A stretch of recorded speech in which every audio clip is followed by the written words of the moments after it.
When one is neither attached to the sense objects nor to actions, such a person is said to be elevated in the science of yoga, having renounced all desires for the fruits of actions.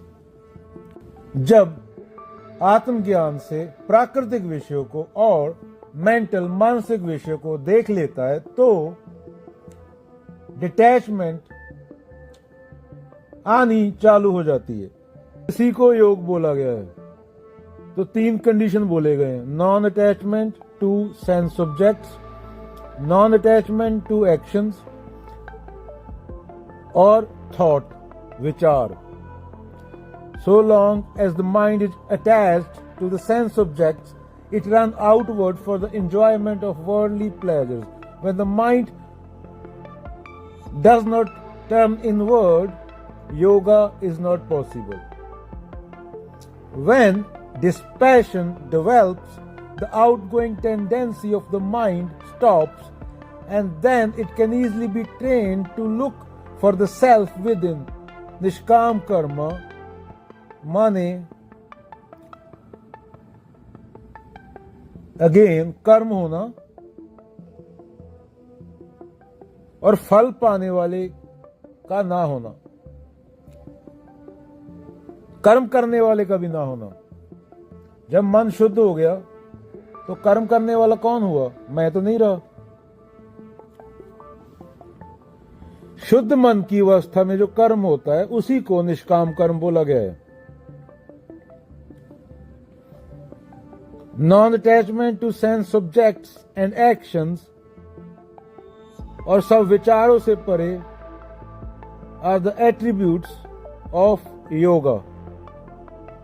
अंजन माहे निरंजन रहिए gain, जोग जोग तिंज पाइए। बूंद समाई समुद्र में। Again same thing. All know drop merges into the ocean. Few know ocean merges into the drop. India की अर्थव्यवस्था डूब रही है, बच्चे भूखे मर रहे हैं। हंगर इंडेक्स में इंडिया 105वें नंबर पे पहुंच गया, 127 देशों का जो काउंटिंग हुआ है। पर कई सालों तक, 10 सालों तक लोगों को फुद्दू बनाते रहो तो उनको नॉर्मल लगने लगता है अब नॉर्मल चीजें। उनका बच्चा भूखा मर रहा है और चलो सभी के मर रहे हैं ना, मेरा अकेला थोड़ी मर रहा है। मंदिर तो बना दिया, मुसलमान को तो भगा दिया, पाकिस्तान को तो गाली दे रहे हैं, चीन के सामने बोलते नहीं, यूएसए के सामने तुम्हारी बोलती बंद हो जाती है, तुम्हारी चड्डी उतार देता है अमेरिका। काय का बेशुगुरु, तुम टक्करी बांग्लादेश और अफगानिस्तान से लेते हो। कंपैरिजन करना है तो चीन से करो, अमेरिका से करो कंपैरिजन। इंडिया में टॉप 5% को निकाल दे, प्रति व्यक्ति आमदन $1200 बनेगा साल का। यहां अमेरिका में एक झाड़ू मारने वाला 1 महीने में 2400 कमा लेता है, इंडिया में साल में $1200 कमाता है।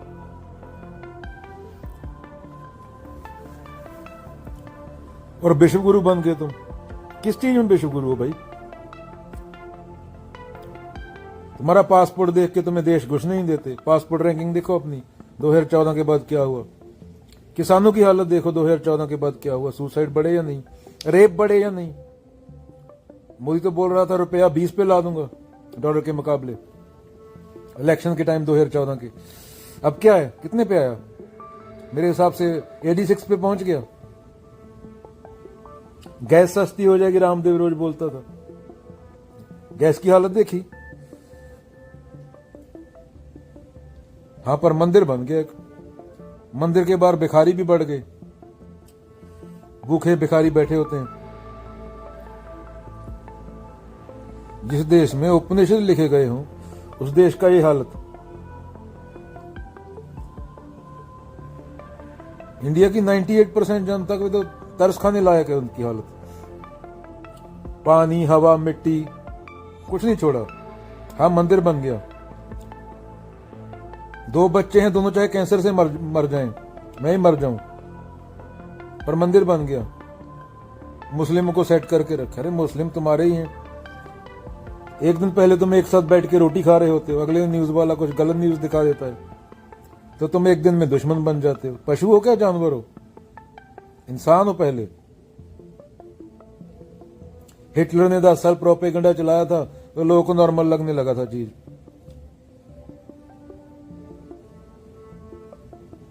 तो सोचो, इंसान हो, पशु नहीं हो। यही देश है जहां पे कबीर, बाबा नानक, बुद्ध, कृष्ण हुए हैं। उस देश की जनता का ये हालत, क्योंकि पढ़ा नहीं। गीता से डर लगता है। मूर्ति बोलती नहीं, मूर्ति को माखन चटा देते हो। गीता तो सवाल पूछेगी, तो खुद पे सवाल उठेगा, खुद की हस्ती पे। तो मरे हुए आदमी को गीता सुना दो 80 साल की उम्र में। जिंदा रहते, जिंदा होते नहीं, मरे हुए होते हैं। जिंदा होने की परिभाषा क्या है? सच बोलना। वरना पशु है आदमी, सच ना बोल पाया अगर, तो क्या फायदा जिंदगी का। तो सवाल उठाओ खुद से, खुद पे सवाल उठाओ और बाहर पे सवाल उठाओ। मानना नहीं होता, जानना होता है। क्यों? क्योंकि तुम जान सकते हो, डंगर नहीं हो तुम। ये सोच है तुम्हारी। कुदरत को 4.5 बिलियन लग गए तुम्हें यहां तक पहुंचाने में, इंसान बनाने में।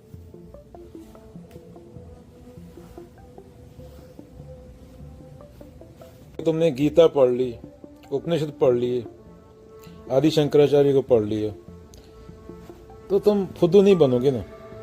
सिंप्लिसिटी, सहजता, मुक्ति की बात हुई है, आत्मज्ञान की बात हुई है। ना तुम्हें प्रधानमंत्री फुद्दू बना पाएगा, ना तुम्हें कोई मंत्री फुद्दू बना पाएगा, ना तुम्हें कंडीशनिंग फुद्दू बना पाएगी। तो अगर खुद को हिंदू कहता है, खुद को बुद्ध कहता है वो, और खुद को सिख कहता है जो भी, वो उसका कृष्ण से कोई लेन देन नहीं है। अगर कृष्ण से लेन देन नहीं है तो वो हिंदू हो नहीं सकता। उसका तो मूर्ति से लेन देन है ना। मूर्ति तो कारीगर बनाता है, तो फिर वो खुद भी मूर्ति हुआ। हिंदू है जो, उसको गीता पढ़ना जरूरी है। सिख है जो, वो तो सिख है अगर वो गुरु ग्रंथ साहिब पढ़ा है उसने, वरना सिख नहीं हो सकता। मन का मैल की बात हुई है, नहाए गंगा गोमती रहे बैल के बैल। ये शरीर की बात नहीं हुई। शरीर पे तो सुर्खी बिंदी लगाए घूम, शरीर से क्या फर्क पड़ेगा। कुत्ते को कोट पहना दे, उसको आत्मज्ञानी कुत्ता थोड़ी बोल सकता है।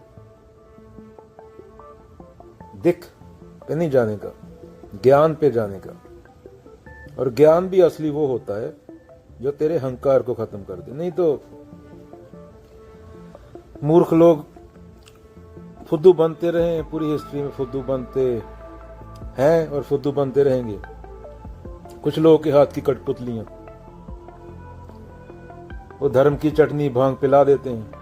हाँ भाई तू हिंदू है, पहले तेरे माँ बाप ने तुझे बता दिया तू सिख है, हिंदू है, मुसलमान है, और उसके बाद वो जो वोटें लेते हैं धर्म के नाम पे वो बता देते हैं। तो डंडे ले घूमता रहता है। जेल तुझे होती है 10 साल की दंगे करने के चक्कर में, और जो तुझे फुद्दू बना रहा है वो टॉप पोजीशन पे बैठा है।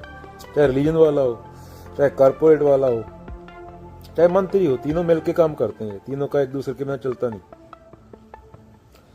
कारपोरेट के पास पैसा होता है,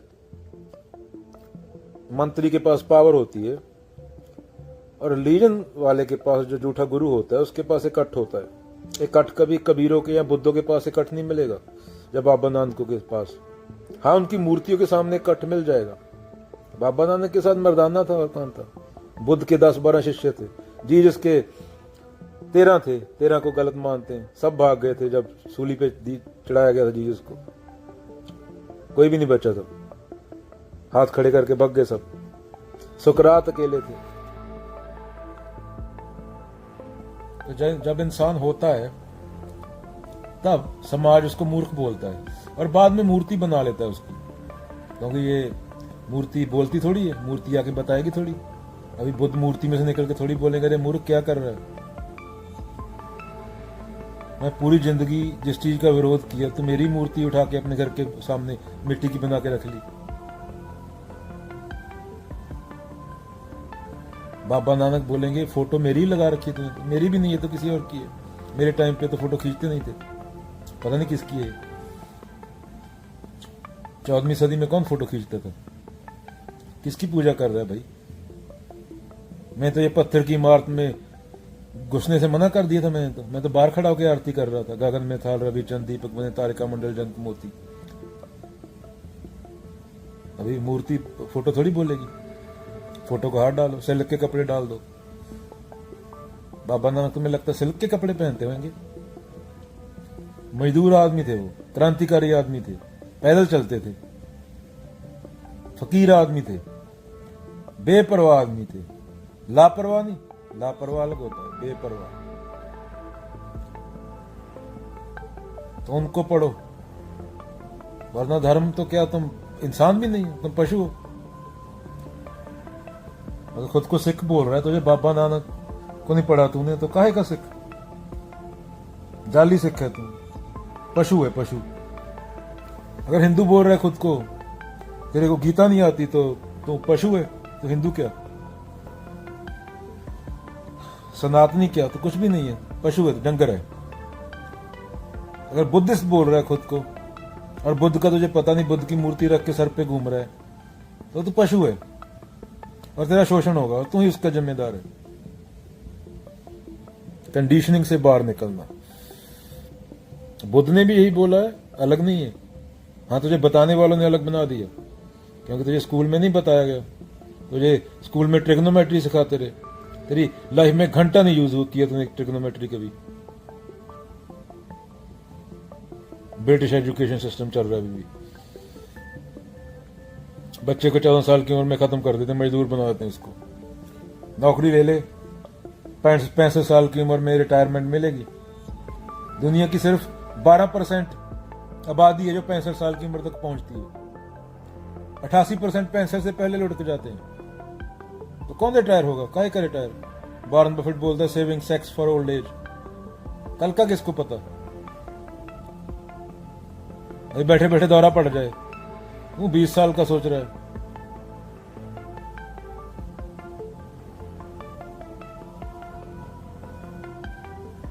कभी हिटलर फुद्दू बनाता है इंसानों को, कभी कोई मुसोलिनी बनाता है, कभी कोई माओ बनाता है चाइना में, कभी कोई, सब नेता ऐसे ही होते हैं। क्योंकि ईमानदार आदमी तो पॉलिटिक्स में जा भी नहीं सकता, क्योंकि हम खुद अंदर से गंदे हैं। तुम्हारे बाप, तुम्हारे दादा सब चोर थे। कितने इंडिया में सरकारी नौकरी वाले रिश्वत नहीं लेते और बोलते हैं मैं धार्मिक हूं। हाँ, तुझे बोल रहा हूं जो सुन रहा है, तेरा बाप सरकारी नौकरी पे, प्राइवेट पे, 10,000 रुपया उसको गिरा मिलेगा तो घर पे लेके आएगा ना,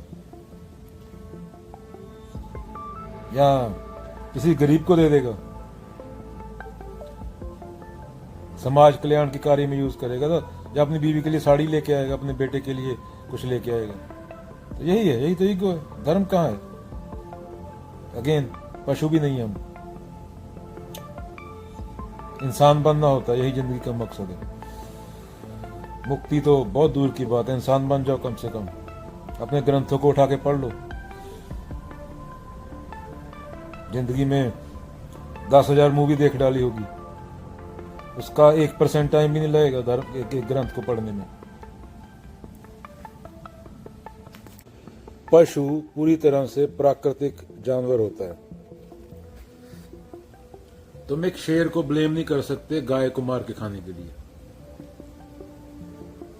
अगर कुछ गलत हो रहा है और गाय घास चर रही है तो वो गाय को ब्लेम नहीं कर सकते। पर बाजू में 4 इंसान भूख से तड़फ रहे हैं और तू अपना मुंह रंगने में लगा हुआ है, तो तुझे दोषी माना जाएगा। क्यों? क्योंकि तू इंसान है, तुझे समझ है, तू चीजों को समझ सकता है। पशु पूरी तरह प्राकृतिक है। अगर तू ही प्राकृतिक लेवल पे रह गया तो तू क्या हुआ? पशु। दुनिया में कुछ गलत हो रहा है, पशु का धर्म नहीं होता ना। पशु थोड़ी मंदिर मस्जिद बनाते हैं। पशु कुछ खा रहा है, प्राकृतिक है, वो देह है, प्रकृति में रहता है, वो नहीं सोच सकता उतना। पर तूने बिल्डिंगें बनाई, तूने रॉकेट बनाए, तूने फोन यूज कर रहा है बैठा। पशु ने फोन नहीं बनाया ना। पशु पिछवाड़ा धोने के लिए टिश्यू पेपर यूज नहीं करता। पशु ने फ्लश नहीं बनाए, वो यहाँ पे हकता है, वहीं पे खाना खा लेता है। पर हम जीते पशु के लेवल पे हैं। पड़ोस के घर में आग लगी हो, हम यहाँ अपनी बीवी का मुंह रंग रहे होंगे, चुम्मी चाहिए मुझे, साड़ी लेके आया मैं नई। तो ये धर्म नहीं, ये पाप है। ये आदमी धार्मिक हो ही नहीं सकता। ये आदमी पशु के लेवल से भी नीचे है, क्योंकि ये इंसान हो सकता था और ये प्राकृतिक लेवल पे रहेगा। और दूसरा सोशल होता है। यहां पे तो पैदा हुआ, उसको पकड़ लिया क्योंकि तू सोच सकता था, तूने कोई विचार नहीं किया। जिस जगह पैदा हुआ वही धर्म तूने मान लिया। कुछ स्टडी नहीं किया, कुछ पढ़ा नहीं, कोई साइंस की बुक नहीं पढ़ी, कोई एथिज्म के लोगों को नहीं सुना, हिचन्स को नहीं सुना, डॉकिंस को नहीं सुना, सैम हैरिस को नहीं सुना, ना तूने किसी साइंटिस्ट का पता है। हाँ, तू यहां पे पैदा हुआ है सर्टेन माँ बाप पे, तो तेरा धर्म ये पूरी जिंदगी वही धर्म रहा। मैंने 8 साल बीच में सब एथिस्ट लोगों को पढ़ा है। मैंने विश्वास करना छोड़ दिया था सब चीजों पे। जितने लेक्चर मुझे मिले क्रिस्टोफर हिचन्स के, मर गया आई थिंक 2012 में। Richard Dawkins, self esteem book जिसकी है, God is not great, Christopher Hitchens, इन लोगों को पढ़ा है मैंने। इसे बोलते खोज करना। ऐसा नहीं कि सिख के घर में पैदा होगा सिख ही मरेगा। वो प्रकृति है, पशुपन है, ज्ञान गुरु। अगर अफ्रीका में पैदा हो जाता तो जूजू गॉड को मान रहा होता। वहां वाले जूजू में फंसे हुए, पता नहीं क्या नाम है उसका भी, गूगल सर्च मार लेना। एंशिएंट ग्रीस में पैदा हुआ था तो वो थंडर वाले भगवान को मान रहा होता, हथौड़ा मारता है जो। तो वो डिपेंड है, उसमें क्या है, वो संयोग है, प्राकृतिक है पूरा। तो सोशल कंडीशनिंग और प्राकृतिक कंडीशनिंग, इन दोनों से निकलने के बाद आदमी इंसान होता है। और इसी को सवाल उठाने को ही सोशल और प्राकृतिक दोनों चीजों पे, इसी को अध्यात्म बोला गया, इसी को सेल्फ नॉलेज बोला गया।